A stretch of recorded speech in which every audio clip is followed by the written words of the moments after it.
طبعا هنقلب فيها كده زي ما احنا شايفين. يلا نقوم نعمل مع بعضنا شويه رز مفلفلين بالشعريه، بتبقى الطعم جميل جدا وبتاكل معاه كان فراخ ان كان سمك مشوي.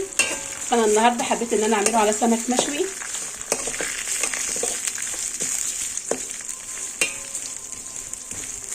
بقى اعلمك كده الطريقه بتاعته جميله جدا وهتعجبك طريقتي.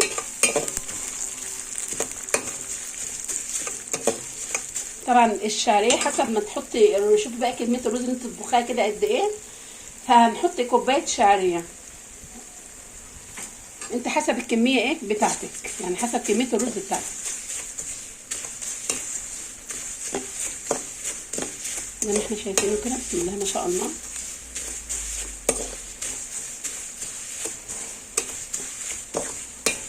انا دخل كده ايه نغمق شويه صغيرين.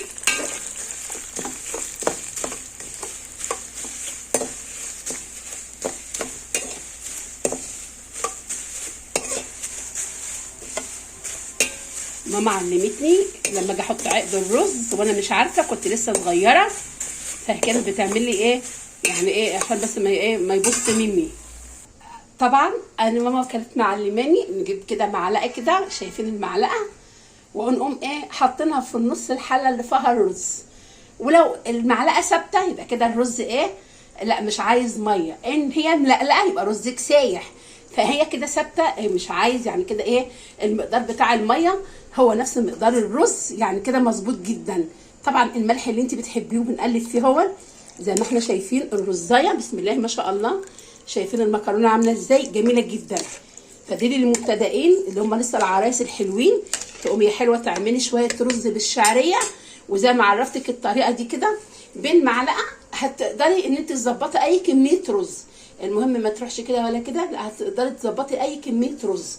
كده بتحطوا له الملح وبتعلق عليه النار، بنعلق عليه الشعله. اول ما بيشرب نقوم نوطي عليه ونقلبه ونسيبه بقى يتردد كده ايه زي ما بقول ايه وطي على الرز يتردد. ده مثل شعبي. طبعا زي ما احنا شايفين كده بسم الله ما شاء الله، الرز مش معجن ولا فيه اي حاجه. اللهم صل على النبي. تاكلي بقى معاه ايه سمك مشوي، اللهم صل على النبي، تاكلي معاه سمك مشوي. شايفين الرزايه، وشايفين انا قلت لكم يعني ايه اللي ماما كانت بتعلمهولي، بتقول لي حط المعلقه في نص الرز يطلع مفلفل وجميل، ولا يطلع ميته زياده ولا يطلع معجن ولا اي حاجه. بسم الله ما شاء الله، اللهم صل على النبي. شايفين عاملين ازاي؟ اللهم اقول لكم ايه، اقول لكم تعالوا بقى اتغدوا معايا. انا عملت لكم الفيديو القصير ازاي حلوه تعملوا رز بشعريه، واشوفكم ان شاء الله بفيديو اخر من مطبخنا الشعبي.